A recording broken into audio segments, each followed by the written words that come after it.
Olá, muito boa tarde a você, conectado conosco aqui pelo Notícias Agrícolas e aguardando o mercado, o fechamento das negociações lá na Bolsa de Chicago.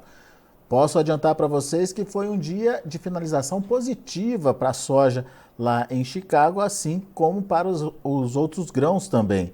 O milho acabou encerrando positivo entre 6 e 7 pontos, o trigo também positivo entre 13 e 15 pontos. Isso, obviamente, estou falando dos primeiros vencimentos.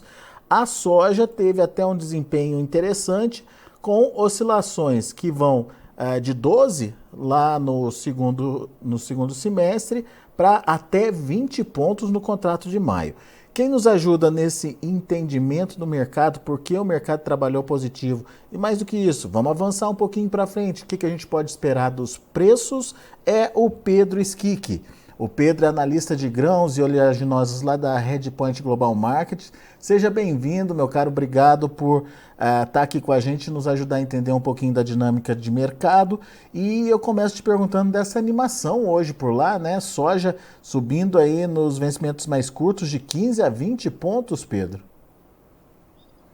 Muito obrigado pelo convite, muito obrigado, boa tarde a toda o pessoal da audiência aí. Realmente foi um dia positivo aí para a soja, depois de algumas semanas aí um pouquinho com o preço um pouco pressionado, né? Aí desde aí meio de abril a gente viu o preço caindo bastante. Acho que principalmente hoje a gente viu um pouco aí o mercado reagindo, talvez até essas notícias da Rússia, dos atritos entre Rússia e Ucrânia, e possíveis empecilhos aí para a renovação do acordo que se aproxima. Então, acho que teve aí um impacto positivo no mercado. A gente viu tanto soja quanto milho subindo aí hoje, principalmente os contratos mais curtos, né? Quer dizer, não é um fator ligado diretamente ao mercado de soja, mas a soja está conectada aí com milho, com trigo. Se tiver problema lá, nesse corredor de exportação, tem problema o trigo, sobe o preço, tem problema o milho, sobe o preço e puxa a soja no final das contas. Exatamente. Puxa a soja. É um impacto um pouco mais indireto, até, né? Como você está comentando, a Ucrânia não exporta soja em si, mas exporta milho, exporta trigo, exporta óleo de girassol. Então, são fatores que, talvez até um pouco indiretamente, mas afetam sim o mercado da soja e, por consequência, aí, né, tiveram esse impacto talvez positivo nos preços futuros. Agora, você acredita que isso sinaliza uma mudança aí de tendência para as cotações, Pedro? Ou pode de alguma forma dar um outro rumo aí para os preços? Olha, olhando um pouco mais à frente, assim, principalmente olhando mais especificamente para o mercado da soja mesmo e o que a gente tem de cenário para os próximos meses, que é o mercado climático americano. Então, os Estados Unidos estão plantando a sua safra de soja aí nesses meses. Essa safra vai se desenvolver ao longo de, né, junho, julho, agosto, para começar a ser colhida lá em setembro. Então, é isso que a gente tem na nossa frente para o mercado de soja especificamente. É lógico que o acordo do corredor de grãos pode ter uma influência, sim, principalmente se ele não for renovado, que hoje não é o nosso caso, hoje não é o nosso caso base, hoje essa não é a nossa opinião. Mas olhando para o mercado de soja especificamente, a gente vê fundamentos mais baixistas pela frente. Então, o ritmo do plantio de soja nos Estados Unidos está muito forte. E normalmente, quanto mais rápido, de forma geral, né? Mas nesse caso, quanto mais rápido os americanos conseguem plantar, melhor é o impacto para as produtividades. Então, isso é um fator positivo para a produtividade e, portanto, baixista para preço. É, os modelos de longo prazo estão apontando precipitação bem próxima do normal para a grande parte do cinturão do milho, alguns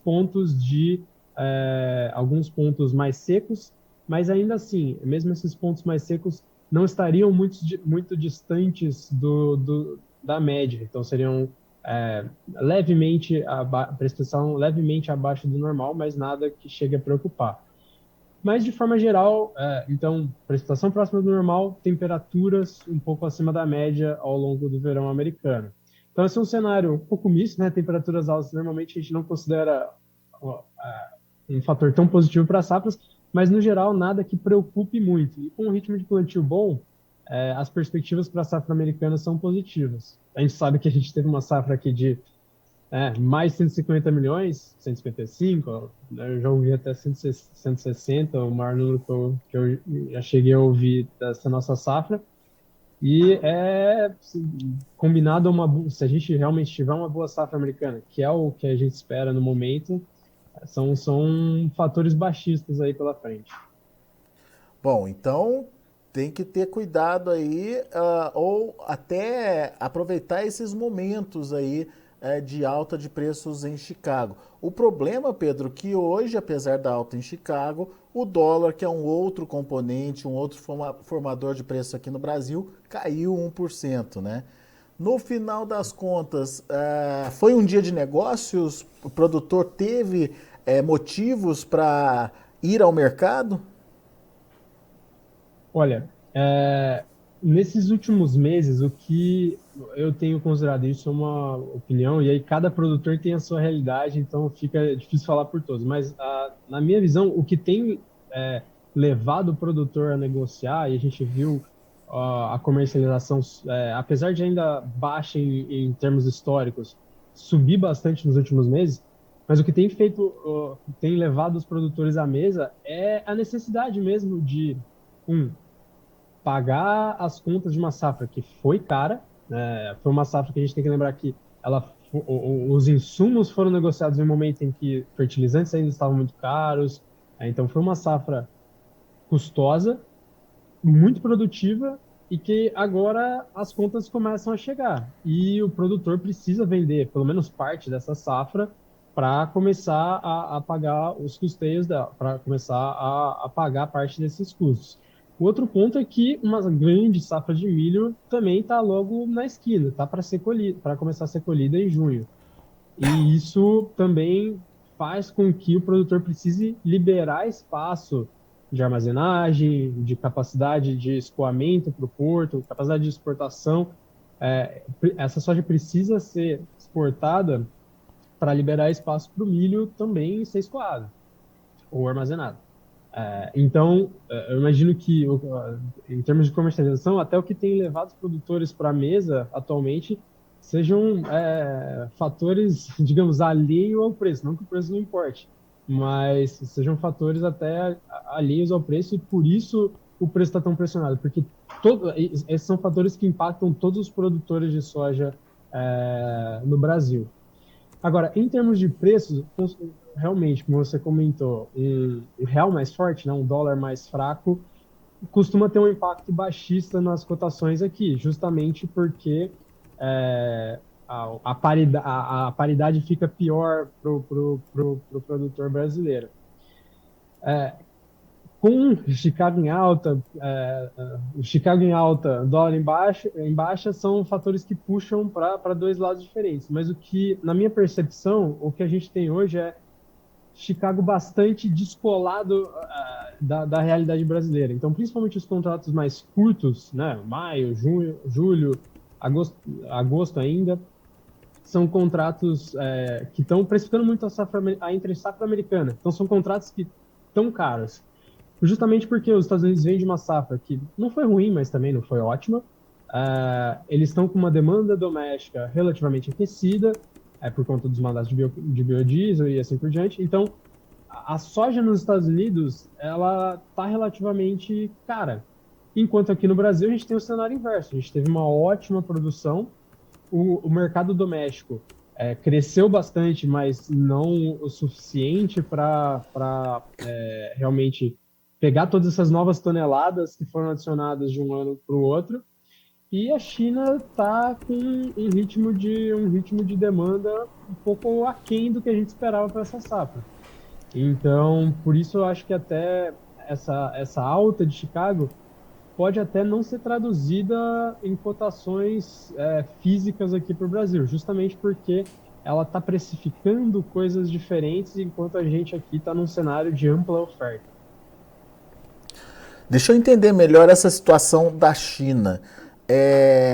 O que está acontecendo por lá, Pedro, que é, a gente sempre viu uma China muito agressiva nas compras, né? Aproveitando preços, aproveitando aí as oportunidades de oferta. E esse ano, como você mesmo frisou aí, a China está lenta aí, apesar de ter bons volumes comprados já, mas o ritmo de compra dela está mais devagar, né? O que está acontecendo por lá, na sua opinião? Poxa, esse é um ótimo ponto, e até um ponto que a gente vem abordando aí em algumas conversas aqui dentro, da Redpoint. O que a gente vê hoje desde da guerra comercial Estados Unidos e China, que coincidiu ali também com o início da peste suína africana, mas principalmente a guerra comercial, ela expôs essa dependência que a China tem do mercado internacional para a sua oferta de soja. Então, é Brasil, é Estados Unidos, mas a China não tem capacidade de produzir soja doméstica na quantidade que ela precisa. E, né, num primeiro momento, eles esvaziaram os estoques do Brasil, depois voltaram a conversar com os Estados Unidos, compraram bastante soja lá também.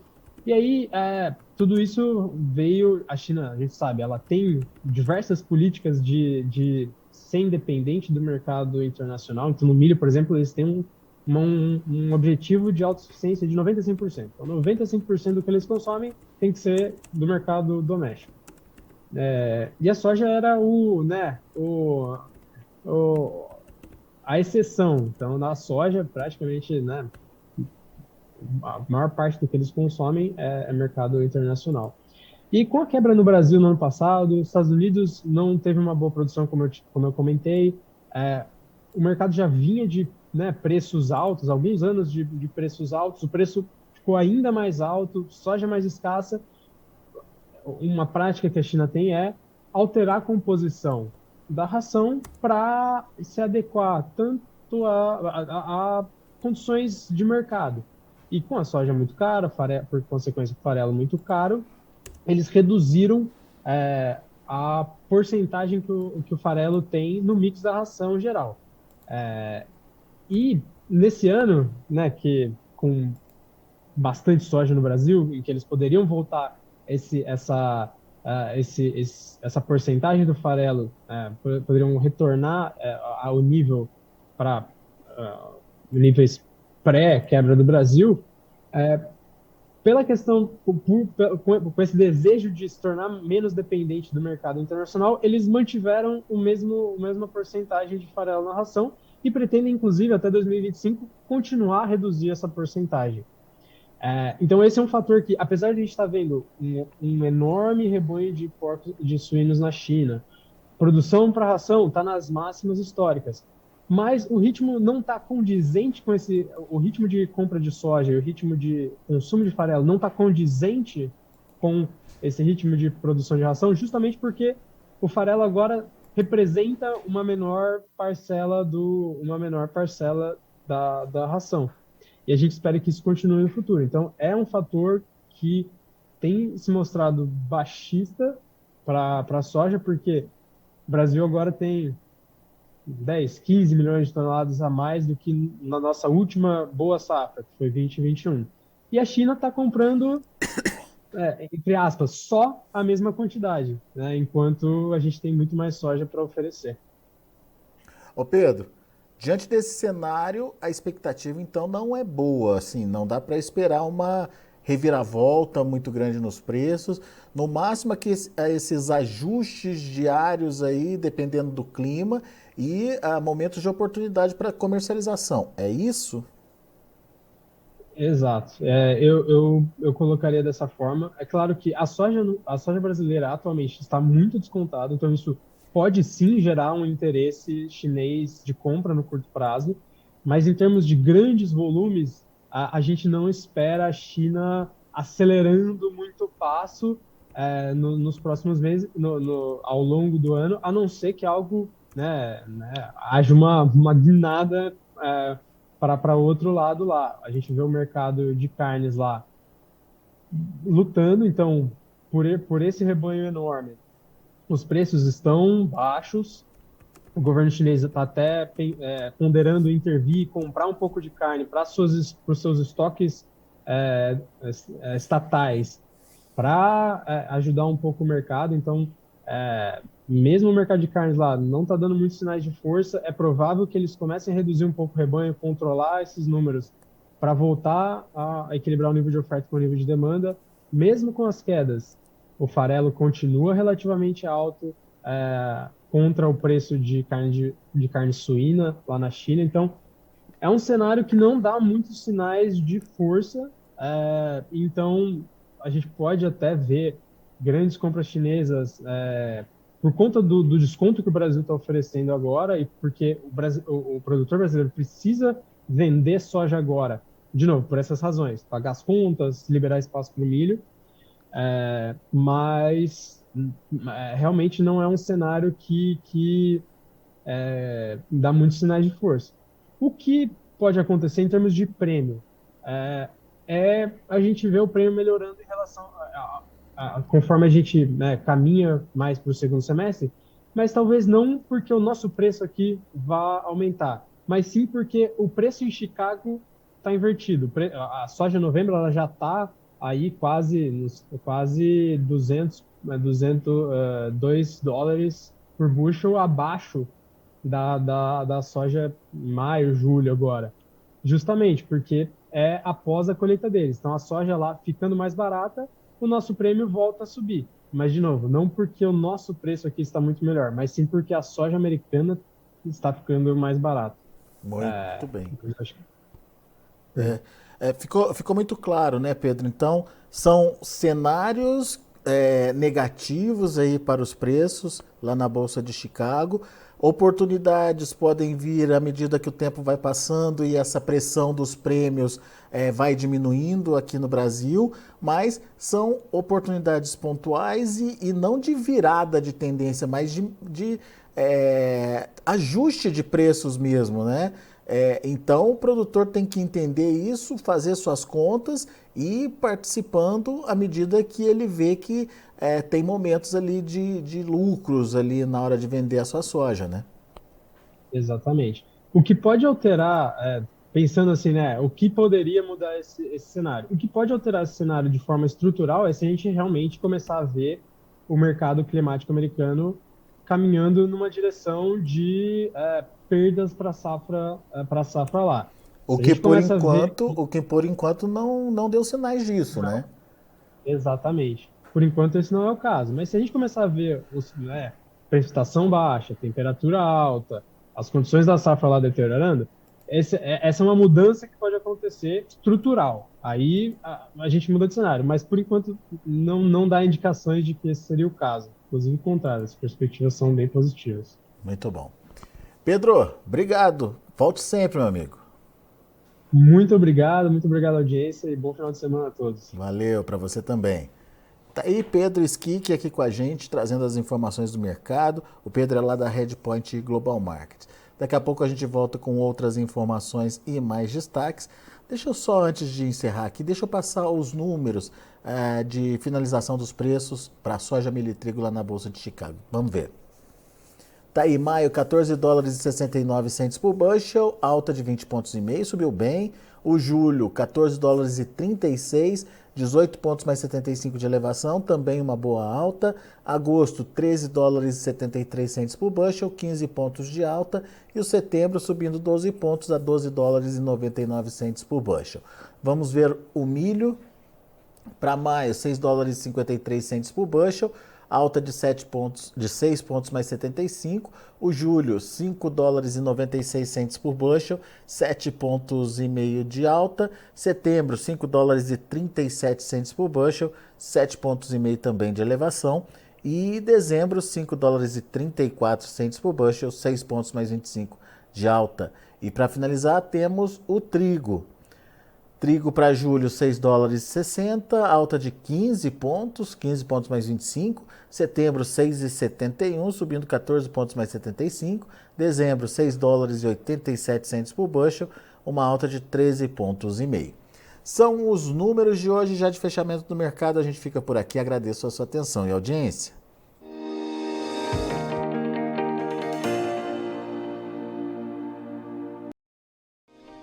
Se inscreva em nossas mídias sociais. No Facebook, Notícias Agrícolas. No Instagram, @Notícias Agrícolas. E em nosso Twitter, @Norteagri. E para não perder nenhum vídeo, não se esqueça de nos acompanhar no YouTube e na Twitch, Notícias Agrícolas Oficial.